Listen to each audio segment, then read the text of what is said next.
ஆண்டவர் இரட்சகருமாயிருக்கிற இயேசு கிறிஸ்துவின் விலையேற பெற்ற நாமத்தினாலே எங்களை வாழ்த்துகிறேன். மீண்டும் உங்களை சந்திப்பதில் மிகுந்த மகிழ்ச்சி அடைகிறேன்.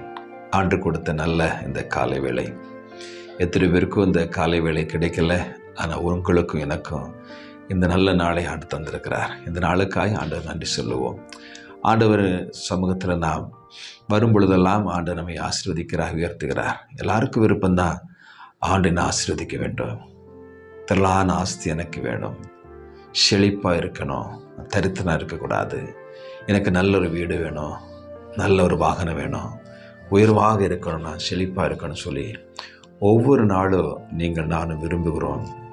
ஆனால் வேதம் சொல்கிறது, இந்த வேதத்தில் சொல்லப்பட்டிருக்கிற இந்த வாக்குத்தத்த வார்த்தைகள் வாசிப்பதற்கு முன்பாக இந்த வாக்குத்தத்துக்கு முன்பான என்ன சொல்லப்பட்டிருக்கிறது, அந்த வசனத்துக்கு கீழே என்ன சொல்லப்பட்டிருக்கிறது என்பதை வாசித்துமானால் நாம் கீழ்ப்படிய வேண்டிய சில காரியங்கள் இருக்கும் பாருங்கள். அதை கீழ்ப்படியும் பொழுதுதான் உங்கள் சுக வாழ்வு சீக்கிரமாய் துளிர்க்கும். ஏசாயா புஸ்தகம் 58 வாசிக்கும் பொழுது பிந்தின பகுதி சொல்லுது, உன் சுக வாழ்வு சீக்கிரத்தில் துளிர்க்கும் என்று சொல்லி வாசிக்கிறேன். கேளுங்க. 58 வசனம். அப்பொழுது விடிய காலத்து வெளுப்பை போல உன் வெளிச்சம் எழும்பி உன் சுகவாழ்வு சீக்கிரத்தில் துளிர்த்து உன் நீதி உனக்கு முன்னாலே செல்லும், கர்த்தருடைய மகிமை உன்னை பின்னாலே காக்கும் என்று சொல்லி அப்பொழுது என்று சொல்லப்பட்டிருக்கு. பார்த்தீங்களா? எனவே முந்தின வசனத்தை வாசிக்கணும். எப்பொழுது இந்த நடக்கும், எப்பொழுது என்னுடைய சுக வாழ்வு மாறும், எப்பொழுது அவருடைய மகிமை என்னால் காக்கும் என்றால் 7வது வசனம் வாசிக்கிறேன். கேளுங்க.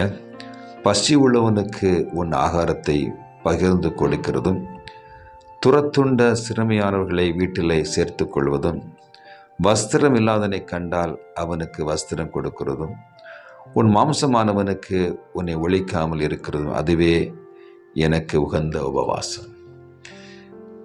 அப்போ பாருங்க, ஏழைகள், தரித்திரர்கள், கைவிடப்பட்டவர்கள், உடன் பிறந்த சகோதரி இவர்களை நேசிக்கவும் உதவி செய்யவும் அன்பு செய்யவும் பராமரிக்கவும் இருக்கிற நற்குணங்கள் இருக்கும் பொழுது அதுதான் தேவனுக்கு ஏற்ற உகந்த உபவாசம். சொல்லுவாங்க, நான் உபவாசம் இருக்கிற பிரதர். எதற்கு? எனக்கு ஒரு வீடு வாங்கணும், என் பிள்ளைக்கு திருமணம் ஆகணும், அதற்காக ஒரு 7 நாள் உபவாசம் போடுறேன். என் அன்பு சகோதர சகோதரிகளே, இப்படி தான் நம்ம உபவாசம் இருக்கிறோம். நமக்கு ஒரு ஆசீர்வாதம் வேணும், நமக்கு ஒரு செழிப்பு வேணும் என்பதற்காக உபவாசம் இருக்கிறோம். ஆனால் உபவாசம் என்பது என்ன என்பது தெளிவாக நான் வாசிக்கும் போது நீங்கள் கேட்டீங்க. திரும்பவும் சொல்கிறேன், கேளுங்க. பசியாக இருக்கிறவனுக்கு ஆகாரம் கொடுக்கிறது, தரித்திரனுக்கு அல்லது ஆகாரம் இல்லாதவனுக்கு கண்டால் ஒருவேளை உணவு கொடுக்கிறது. அது மாத்திரமல்ல, துரத்துண்ட சிறுமியமானவர்களை வீட்டிலே சேர்த்துக்கொள்வது, வஸ்திரம் இல்லாதவனை கண்டால் அவனுக்கு வஸ்திரம். ஒரு ட்ரெஸ்ஸு கொடுங்க. எவ்வளவோ ட்ரெஸ்ஸு வச்சுருக்கீங்களா வீட்டில்? நீங்கள் வீட்டில் போய் உங்கள் பியூரோ திறந்து பாருங்கள், எத்தனை ட்ரெஸ் இருக்குது.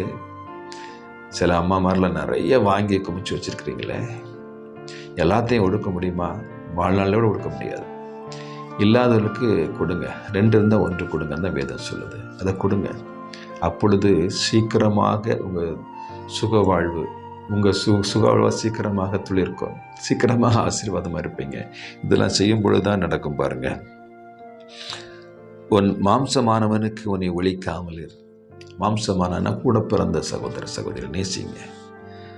அதுதான் உகந்த உபவாசம். அப்பொழுது தான் என்ன நடக்கும் பாருங்க. திரும்ப வாசிக்கிறேன். அப்பொழுது விடிய காலத்தை வெளிப்பை போல உன் வெளிச்சம் எழும்பி. விடிய காலத்தை வெளிச்சம் பார்க்குறதுக்கு மகிழ்ச்சியாக இருக்கும். சன்ரைஸ் எல்லாமே பார்க்க போகிறாங்க. எவ்வளோ இப்போ கன்னியாகுமரியில் வந்து பார்க்குறாங்க, பல நாடுகள்லேருந்து பார்க்குறாங்க. அந்த விடிய காலத்தை வெளிச்சம் எழுப்பி வரும்போது ரொம்ப மகிழ்ச்சியாக இருக்கும் பாருங்கள். அப்பொழுது விடிய காலத்தை வெளிப்பை போல உன் வெளிச்சம் எழும்பி உன் சுகவாழ்வு சீக்கிரம் துளிர்க்கும், உன் நீதி உனக்கு முன்னே செல்லும். என்ன நீதி? 7ஆம் வசனத்தில் வாசித்த அந்த நீதி உனக்கு முன்னால் போகும். அது இல்லாமல் வந்து ஆஸ்வதிக்க முடியாது, போகும். பார்த்தீங்களா?